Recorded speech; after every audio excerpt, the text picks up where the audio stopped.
হে everyone, good afternoon. আজকের motivational টকের topic হচ্ছে কম্প্যারিজন, কম্পেয়ার করা।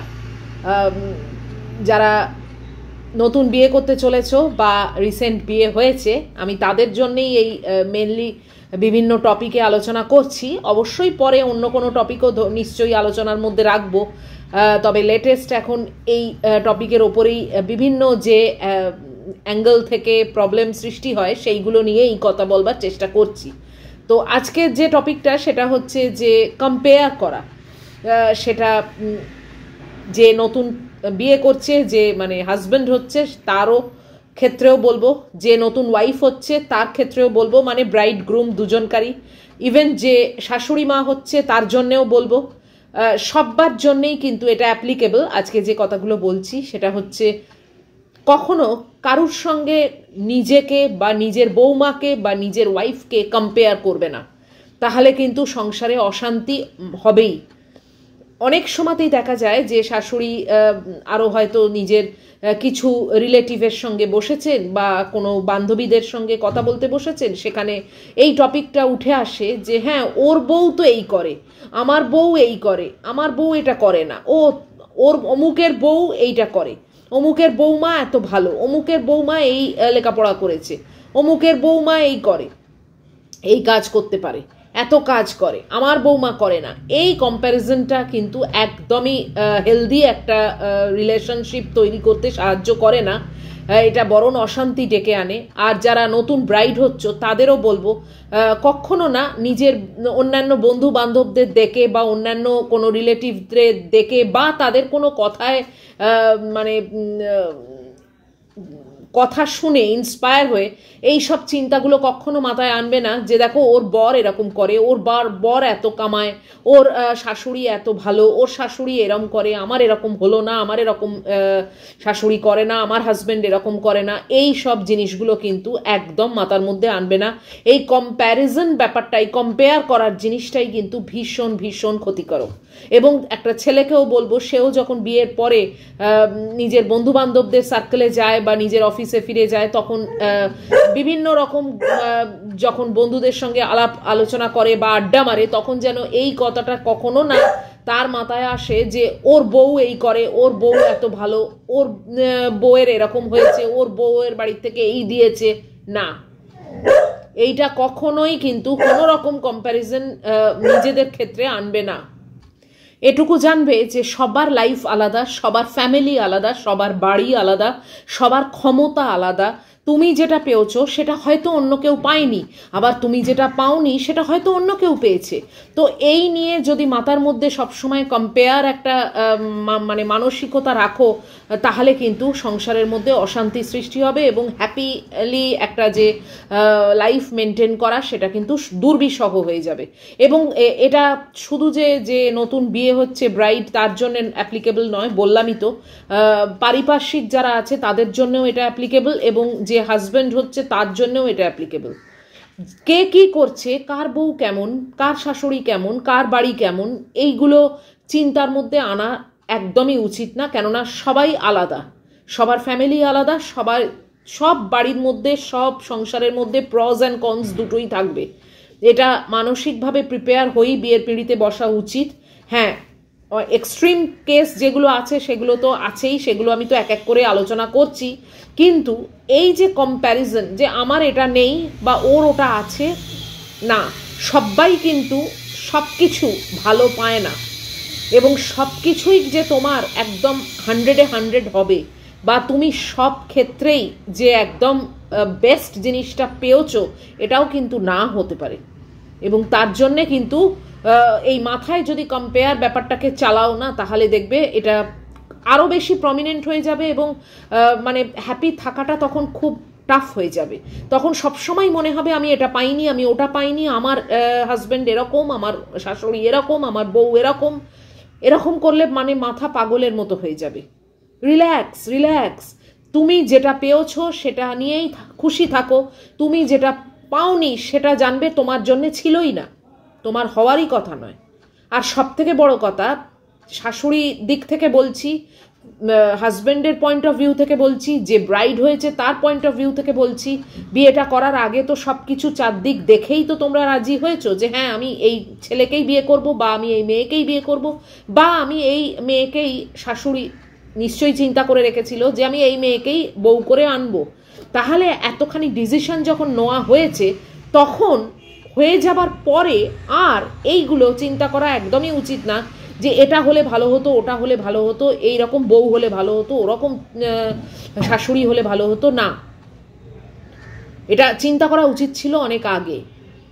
হ্যাঁ, অনেক কিছুই জানি, সেটা বিয়ের আগে বোঝা যায় না। বিয়ের পরে ঘর করতে করতে অনেক কিছু ফুটে ওঠে, অনেক কিছু বেরিয়ে আসে, সেগুলো সেইভাবে হ্যান্ডেল করতে হবে, সেইভাবে হ্যান্ডেল করতে হবে। কিন্তু সামান্য এই কম্প্যারিজনের মধ্যে, মানে ওর এটা আছে, তার এটা আছে, আমার এটা নেই, বা আমার এটা নেই কেন, এইগুলোর জন্যে যেন সংসারে অশান্তি সৃষ্টি না হয়, সেটার দিকে অবশ্যই নজর রাখতে হবে। এটা কিন্তু সাংঘাতিক ব্যাপার। কম্পিটিশন বা কম্প্যারিজন, এই জিনিসগুলো কিন্তু ভীষণই খারাপ। কম্পিটিশন অন্যদিকে হওয়া ভালো, যে আমি অনেকটা উন্নতি করছি, সেই খাতে কম্পিটিশন একটা আলাদা জিনিস। কিন্তু সংসারের মধ্যে একটা কম্পিটিশন বা কম্প্যারিজন, আমি মেন যেটাকে আজকে টপিক হিসেবে নিয়েছি সেটা হচ্ছে কম্প্যারিজন, কম্পেয়ার করা। সেটা খুবই খারাপ। তুমি যেটা পাওনি সেটা পাওনি, বাস হয়ে গেল, মিটে গেল। সেটা তোমার জন্য ছিল না, তাই জন্যে তুমি পাওনি। কিন্তু সেইটা ধরে যদি বসে থাকোস, তাহলে দেখবে মানে ভালো জিনিসটাই তার মধ্যে থেকে হারিয়ে যাবে। সেই জিনিসটার মধ্যেও যে অনেকটা ভালো আছে সেটা দেখতে পাবে না, সবসময় খারাপটাই তার বেরিয়ে আসবে, এবং মনে হবে যেন আমি এটা পাইনি, এটা আমার হলো না, এটা আমার জীবনে ঘটলো না, আমি খুব মানে আনলাকি, আমার ব্যাড লাক, অনেক কিছু মাথার মধ্যে এসে যাবে। এবং সেটার থেকেই দেখবে তোমার অন্যদের প্রতি যে ব্যবহার সেটাও খারাপ হয়ে যাচ্ছে, বা তুমি সংসারটা খুব ভালোভাবে করতেও পারছো না। আমি শাশুড়ি মায়েদের বলবো, তারাও বউয়ের সঙ্গে রিলেশনটা আস্তে আস্তে খারাপ করে ফেলবে। যে হাজব্যান্ড হয়েছে সেও ভালোভাবে বউয়ের সঙ্গে টাইম কাটাতে পারবে না, এবং কোয়ালিটি টাইম কাটাতে পারবে না, এবং একটা হ্যাপি ম্যারিড লাইফ লিড করাটাও কিন্তু দরকার, যেটা এই কম্পেয়ার করলে কিন্তু ব্যাহত হবেই, হতে বাধ্য। তাই জন্য আমার রিকোয়েস্ট অলওয়েজ থাকবে যে তোমরা এই অন্যের দেখে কম্পেয়ার করাটা বন্ধ করবে। অনেকের মধ্যেই কিন্তু এই হ্যাবিটটা আছে, এবং অনেক সংসারেই এই জিনিসটার জন্যে না আগুন জ্বলে যায়, সেটা দেখাই যায়। যে আর অনেকে দেখবে বাইরের থেকে ইনপুট দেয়, এটাও কিন্তু খুব মারাত্মক জিনিস, যেটা তোমরা অন্যদের কথায় কিন্তু, যাকে বলে পাতি ভাষায়, অন্যদের কথায় নেচে উঠবে না। অনেকে জানবে, কেননা একটা জিনিস জানবে, মানে অন্যের ভালোটা না খুব কম লোক দেখতে পায়, এবং সেটাকে অ্যাকসেপ্ট করতে পারে যে হ্যাঁ ওর ভালো হচ্ছে, এটা অ্যাকসেপ্ট করতে খুব কম লোক পারে। বেশিরভাগ লোকই চায় আমি বাইরে থেকে কিছু একটা ইনপুট দিয়ে ওখানে একটা অশান্তি লাগিয়ে দেবো, এবং সেই ব্যাপারটা যদি বাড়ির মধ্যেকার লোকেরা নিয়ে নেয়, তাহলেই কিন্তু একদম মাটি হয়ে যাবে পুরো ম্যারিড লাইফটা। যে যা বলছে বলুক, কিংবা তাদেরকে এতটা এগোতেই দেবে না যে তারা তোমাদের সংসারে এসে ইনপুট দিতে পারে, এই অধিকারটাই দেবে না। এই অধিকারটা তো কারুর নেই, কারুর হওয়া উচিত না। অনেক ক্ষেত্রেই দেখেছি আমি, মানে যখন 5 জনে বসে থাকে তখন এই আলোচনা হয়, ও তোর বউ এরকম, ও তোর হাজব্যান্ড এরকম, আমার বাবা এরকম, আমার হাজব্যান্ড এরকম, এইসব কিনে দেয়, তোর হাজব্যান্ড কিনে দেয় না, এইসব আমি দেখেছি। ইভেন আমি অনেক বড় বয়সেও কিন্তু অনেকের মুখে এইগুলো শুনেছি, এবং এটা কিন্তু খুবই ক্ষতিকারক এবং আনহেলদি। আমার মনে হয় আমি যদি সেখানে একটা বাউন্ডারি লাইন কেটে দিই, তাহলে কিন্তু এইগুলো কেউ ইনপুট দিতে পারবে না। আর আমার নিজেরও যেন এই হ্যাবিটটা না থাকে যে আমি কম্পেয়ার করি, যে দেখো আমার আজকে এই জিনিসটা নেই, ওর আছে, আমার খুব রাগ হচ্ছে। কেন রাগ হবে কেন? আমার যা আছে, বি হ্যাপি উইথ দ্যাট।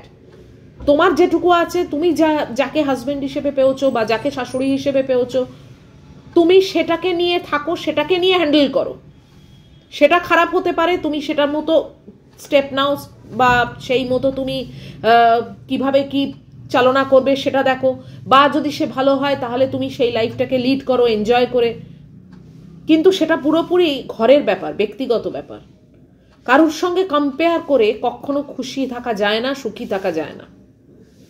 সবাই আলাদা, সব ফ্যামিলি আলাদা, সব কাপল আলাদা, সব শাশুড়ি আলাদা, কাজে কারুরটার সঙ্গে কারুর কম্পেয়ার করে কোনো আখেরে লাভ হয় না।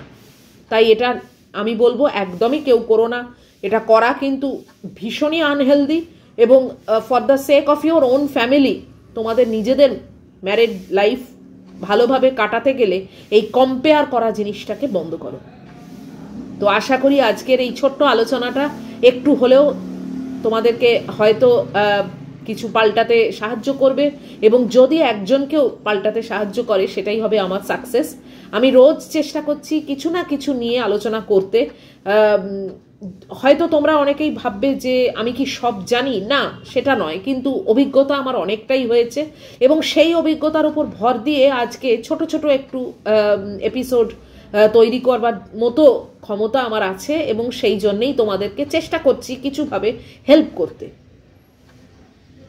তো যাই হোক, দেখা হবে তোমাদের সঙ্গে আবার পরের একটা ভিডিওতে।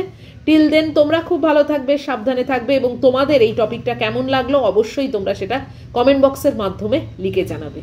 লাভ ইউ অল।